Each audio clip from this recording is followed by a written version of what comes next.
chamado de teorema impulso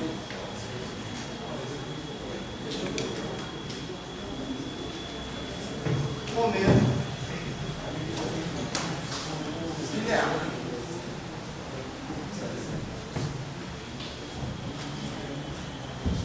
Não vou usar nada além do que está aqui.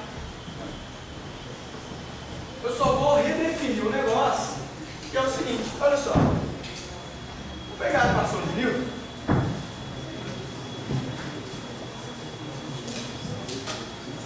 Vou escrever ela assim.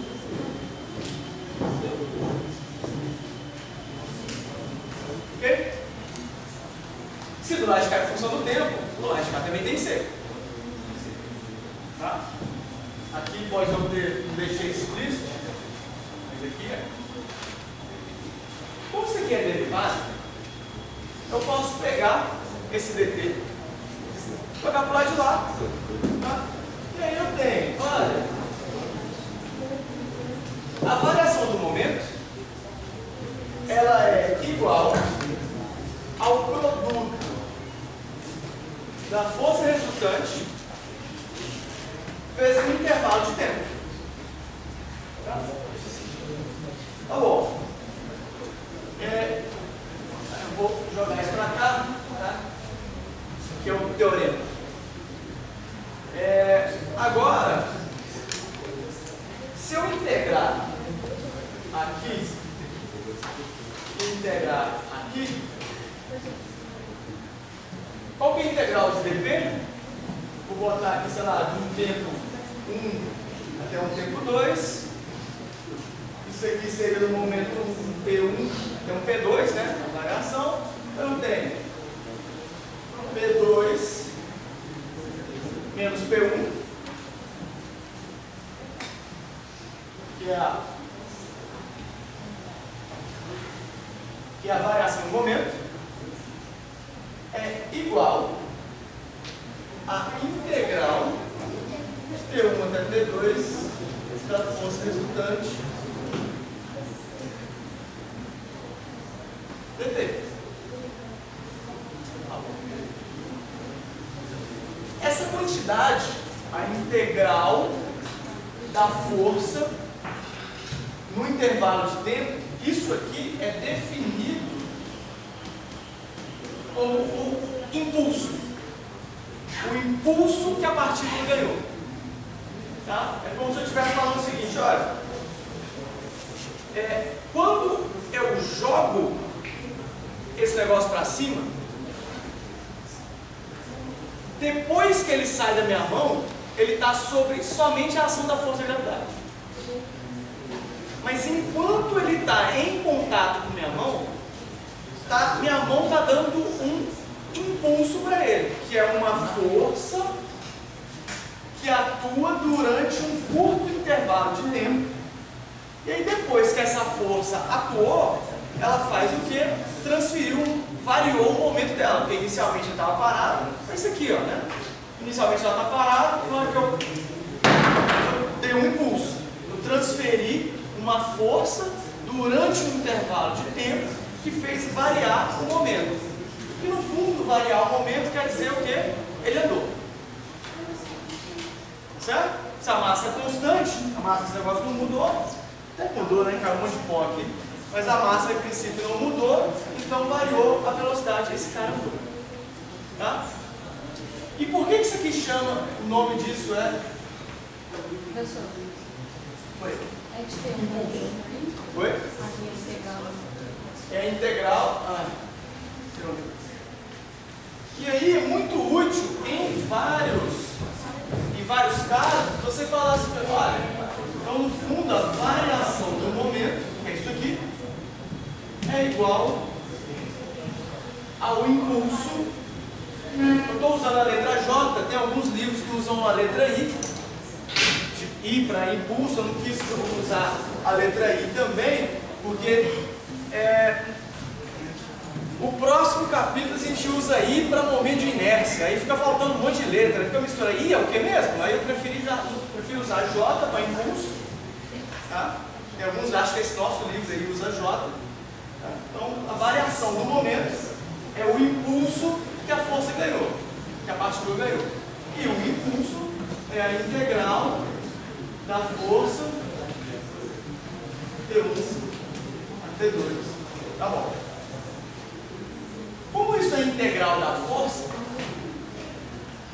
essa força, no caso aqui, você tem que pensar que houve uma colisão, você concorda? Porque eu estava lá com esse objeto que estava ali na minha mão, a que eu bati foi uma colisão do meu dedo com um objeto que aconteceu num curto intervalo de tempo. Se você fizer um gráfico da força, vou pegar a força resultante de uma direção, tá? Como função do tempo, nesse exemplo que eu dei da colisão aqui, ó, durante a força, durante o intervalo de tempo que ela acontece, vamos pensar assim, antes do meu dedo encostar no objeto, qual que era a força? 0. 0, 0, 0, 0. Aí meu dedo começa a entrar em contato. Na hora que ele começa a entrar em contato, começa a existir uma força. A força começa a existir, ela começa a existir. Em algum momento ela tem um valor máximo. É quando há uma deformação máxima. Deve existir uma deformação na hora que os dois corpos estão colidindo. Depois, essa deformação começa a voltar, essa força começa a diminuir e isso vai a 0. Tá? Então isso aqui é definido como, em geral, é chamado de tempo de colisão, que em algum momento você tem que falar que a colisão aconteceu. Quando ela aconteceu? Quando a força foi máxima. Tá? E, então isso aqui, em princípio, seria a força máxima. Tá certo? Isso aqui, ó, é o intervalo de tempo na qual a colisão aconteceu, tá certo? E o impulso não é a integral da força no tempo? Então o impulso é a área abaixo dessa curva, tá certo? Então você tem, durante a colisão, acontece uma força impulsiva, é aquela força que dá o impulso inicial para aquele objeto começar a se mover, ou ser lançado, uma coisa do tipo. Então, durante uma colisão de dois carros, existe uma força ali que acontece num curto intervalo de tempo, depois ela some. Tá? Que é a força impulsiva. Geralmente, tá? Uma das coisas que acontece quase que 100% das vezes é que a forma da curva do lado de lá é diferente do lado de cá. Isso implica, aí você fala, não, mas não é para ser igual? Só seria igual se os dois corpos fossem indeformáveis. Se eles fossem indeformáveis, só que bate, o quanto bateu antes vai ter que voltar depois. Se os corpos são deformáveis, durante a colisão, eles começam a deformar, e aí depois quando ele volta, a deformação, se ela não for não for elástica, ela não volta para o mesmo lugar, então a força, quando você faz, é diferente na hora que ele volta. Aí você consegue estimar quanto de energia foi perdido, quanto de força você usou para causar uma deformação no objeto, usando esse tipo de experimento, fazendo um experimento que meça isso. No laboratório de física 1, não tem uns experimentos de carrinho colidindo? Não sei se fizeram, tipo, trilho de ar, tem um trilho de ar e bota os carrinhos para colidir, nunca fizeram assim. Tem um trilho de ar, mas talvez eles não colidam. Vai fazer ainda? Então, bem, aqui eu não sei porque aqui eu nunca dei aula de física experimental, mas eu já cheguei a fazer, eu estava lá no Cefet, tinha lá um monte de equipamento lá que ficava parado, coisas de ensino público. Aí eu falei, vou usar esse negócio. Aí fiz um experimento, vou mostrar para os alunos, simplesmente isso, botei 2 carrinhos e 2 dinamômetros eletrônicos. E o dinamômetro eletrônico, ele marca a força o tempo todo. Você manda ele gravar, você via a colisão, na hora que acontecia, você tinha um gráfico, tirava esse gráfico, e aí você vinha e fazia a área dessa curva. Com a área dessa Você achou o impulso. Uma vez que você tinha o impulso, eu conseguia saber a variação de velocidade. Só que como eu tinha um sensor de força, eu também tinha um sensor de movimento. Aí eu olhava, tinha uma coisa do tipo velocidade da partícula, ela vinha lá mais ou menos com velocidade constante. Durante a colisão, né, o carro estava lá, eles colidiram, em geral eles voltam. Então durante a colisão, a velocidade invertia. Então ela saía lá de um valor, sei lá, V1, ia para um valor V2. E o quanto que ela inverteu? O que diz o quanto ele saiu daqui e vem para cá? Só você olhar esse aqui, ó. Porque a área dessa curva não é o J. Então, delta, se você olhar aqui, ó, delta P é M V2 menos V1 igual a J. Então, V2 é o que estava antes, V1 mais J sobre M. Aí vai depender se esse impulso é positivo ou negativo. Nesse caso aqui ele era negativo, porque ele fazia a velocidade sair de positivo para negativo, tá? Ou seja, diminuindo de quanto? Eu pegava esse tanto, subtraía da velocidade que ele estava antes, dava exatamente o quanto ele tinha a variação de velocidade. Tá? Então, essa é uma das aplicações diretas de impulso. Bem, aí você fala o seguinte: e quando eu não souber medir a força? E quando eu não souber determinar a forma dessa curva? Você faz o seguinte: olha, eu não sei determinar a forma da curva, mas eu sei que a colisão acontece durante um intervalo de tempo, isso aí é mais fácil de determinar. E aí você aproxima, fala assim: olha, na verdade, qual que é a força média que vai me dar o mesmo impulso? Eu vou considerar que eu tenho uma força média, posso considerar que eu tenho aqui, ó, uma força média, que é constante no intervalo, mas que isso vezes isso, né? Esse intervalo de tempo vezes isso aqui vai me dar o mesmo impulso que isso aqui. Então, em geral, essa coisa é feita com valores médios, porque esse intervalo de tempo, isso é muito curto. Isso aqui é da ordem, uma colisão típica de alguns milissegundos. Tem colisões que acontecem muito mais rápido. Tem colisões que é microsegundos, dependendo do tamanho da partícula. Tá? Então, essa força é um impulso mesmo. Então, acontece muito rápido. Por isso chama de força impulsiva. Tá? Se eu trabalhar com força média, o que acontece com essa equação?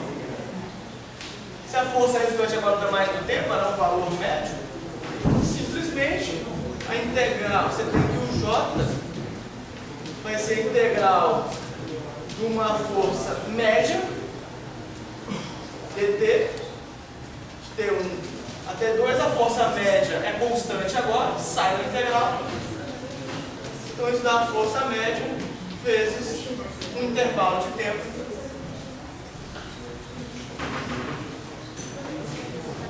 Então você determina, você tem a força média na colisão, o intervalo de tempo da colisão, você determinou o J. E aí você consegue calcular variações de momentos e coisas do tipo. Ok?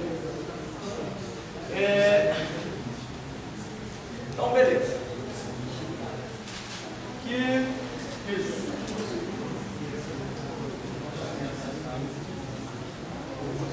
Uma das coisas também bastante interessantes que pode acontecer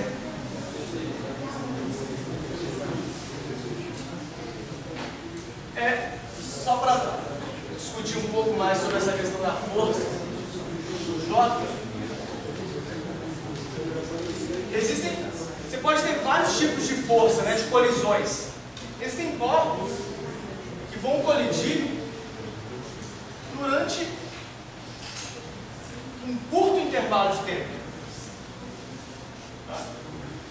Só que a força máxima ela é bem alta. Isso vai te dar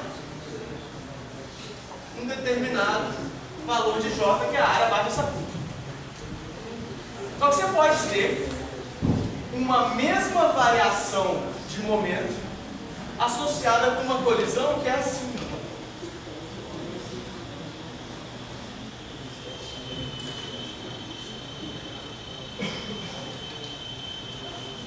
Você vai ter, no princípio, você poderia ter o mesmo J,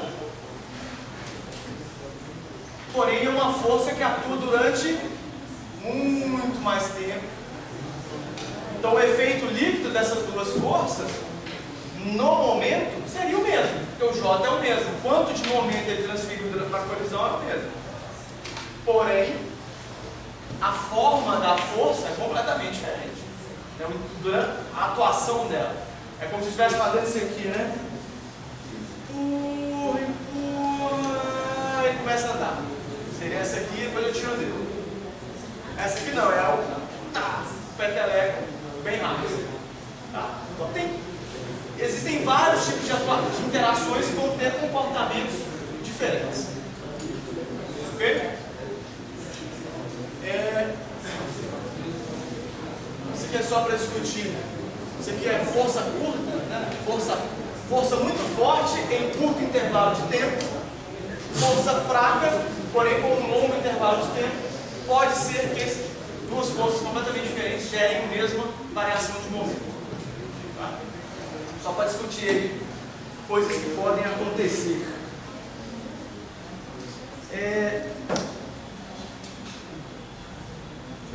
Ok. Então, agora, a gente vai fazer alguns exemplos. Vou ver se eu faço alguns exemplos de impulso, tal, variação. No impulso, a força média é tanto, calcule variações de velocidade e tal. Mas um conceito bem importante é a